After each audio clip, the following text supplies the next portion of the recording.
the 9th day of Rajarajeshwari Brahmotsavam. Devi is gracing on Swarna Simhavahana, golden lion vehicle, blessing all of us.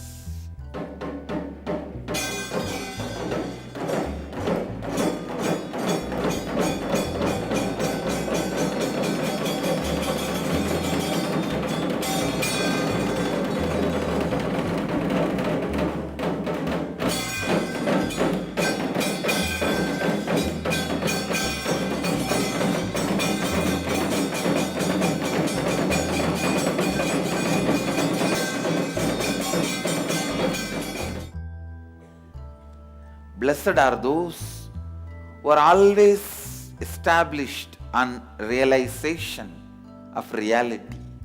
I tell you, the most non-suffering way of existence is establishing yourself in reality.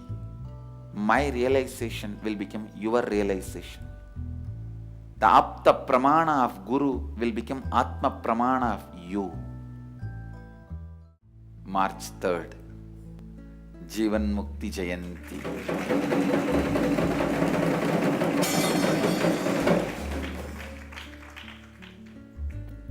It is not just my book, it is my Ananda Gandha.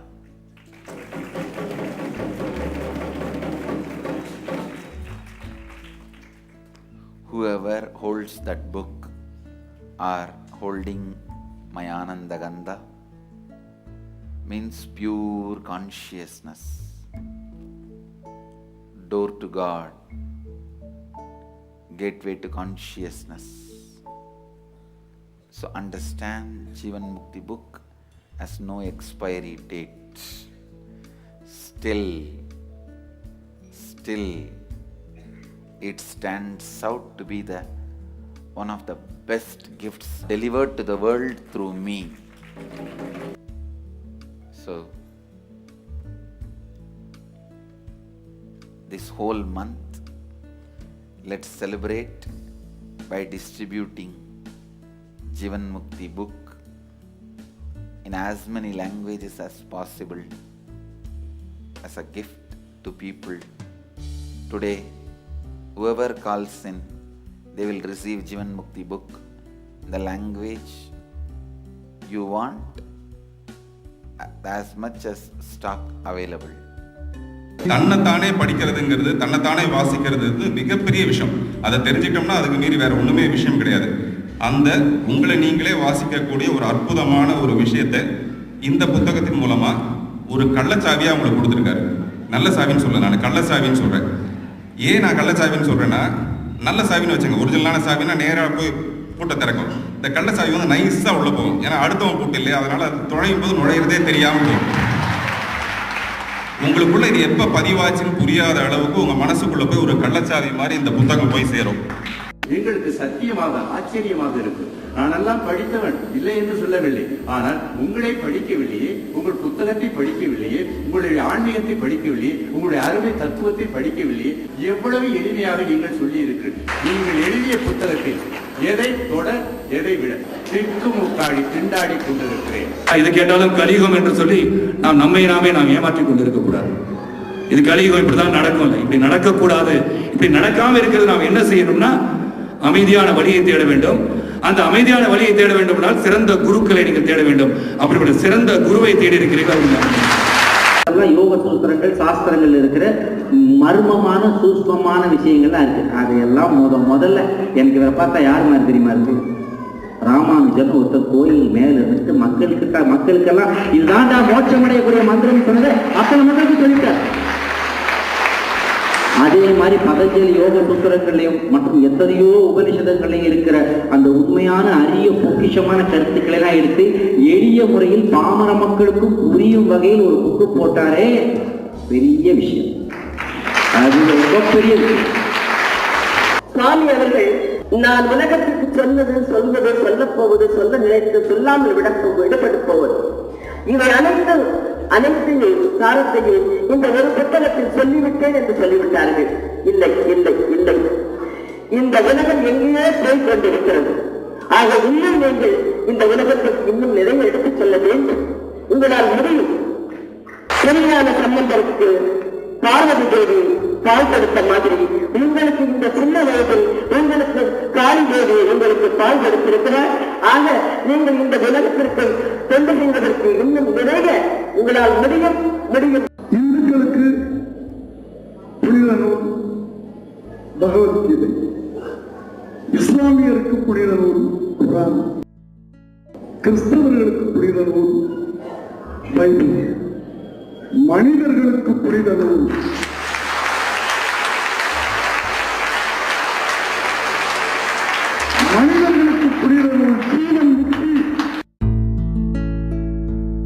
Her 2-year-old daughter is at home because she has a brain cancer, and right now she's going through the treatment. She's going through radiations. It's the first week she didn't need any blood transfusion, so I think these are huge miracles.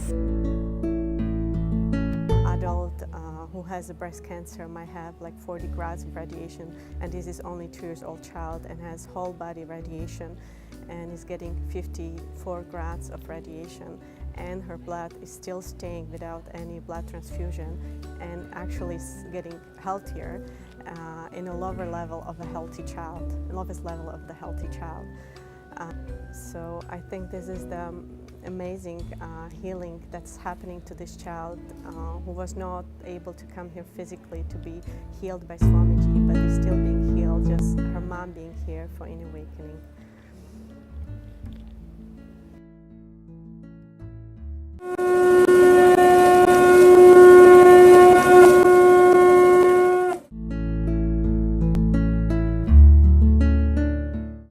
See, you said Ishvara moves, but Isha itself doesn't move, it's unmoving. But it says Isha is both moving and unmoving. Just like how she told, when ocean is there, consider ocean as Isha. When there is a wave which is formed, that is Ishvara. So I feel that it is the same thing which is unmoving. If you see in a big picture, the water is there where it is only. It is not moving somewhere else, but it is moving into it itself. So this is what I feel, moving and unmoving. The waves are moving, but the water, the sea itself is not moving. What I feel is consciousness is like the moon, but and the unconscious is like a shadow. It is just like a shadow. It is not actually the moon. It is just a shadow which covers the consciousness. In Bhagavad Gita, Swami explains that when you start deciding for life, you start raising yourself by yourself, and you do not let down yourself by yourself. So when you start raising yourself by yourself, you'll evolve from perception to fact, fact to truth, and truth to reality, and you'll realize the Advaita in you and everyone. There's a story where a mother lion, just after she gives birth to a cub, she just dies. And then so many sheep come there and they take that cub and they grow it. And when that cub starts growing with the sheep, it starts thinking that it's a sheep. It's one more sheep, and it starts bleating like a sheep. And it doesn't know that it's actually supposed to be a lion. And then one day a lion king, he has to come. He sees this cub with all the sheep. He actually came for hunting, but when he saw the cub with all the sheep, he got surprised. And then he started coming near with the cub, and he started telling, "You are a lion, you are a lion." But the cub thought it's a sheep, and it avoided coming near the lion. It got scared of lion. Even though it's a cub, because it thought it's a sheep, it went away from lion. But the lion again and again came, started eating grass just to be friendly with that cub. And then one day gave that cub a taste of meat. And when that cub ate the meat, it just understood that it's a lion and let out a loud roar. So like that, we are also cub. But because we don't realize that we are cub, we think we are sheep. That's why lion has to come and give us that experience of Shivoham, for us to realize that we are also one more lion. This is related to what Swamiji spoke in Yoga Sutras as well. When during Yoga Sutras, Swamiji once told that, same about Vidarka, Swamiji told, when you live your life continuously from Vidarka, that is the right context, it will lead you to Samprajnata Samadhi, which is the first level of Samadhi. Now in the recent satsang, Swamiji told, continuously when you decide for life and live from the right context of life, then it will lead you to reality, which is the consciousness itself. So But Swamiji tells that Samprajnata Samadhi is the first level of Samadhi, Nirvikalpa Samadhi is the highest level of Samadhi. So what is the difference between these two? Because if we are living our life from the right reasoning, from the right context, then naturally we are in the highest form of Samadhi, right? By you constantly deciding for life, at one point you'll realize that your perception will evolve and you'll realize the Advaita, and that Advaita will lead you to the consciousness. So that is what I understand. So when you constantly decide for your life, like whatever even if it is a first level of Samadhi, at one point you that same Samadhi will take you to the highest Samadhi, that is Nirvikalpa Samadhi.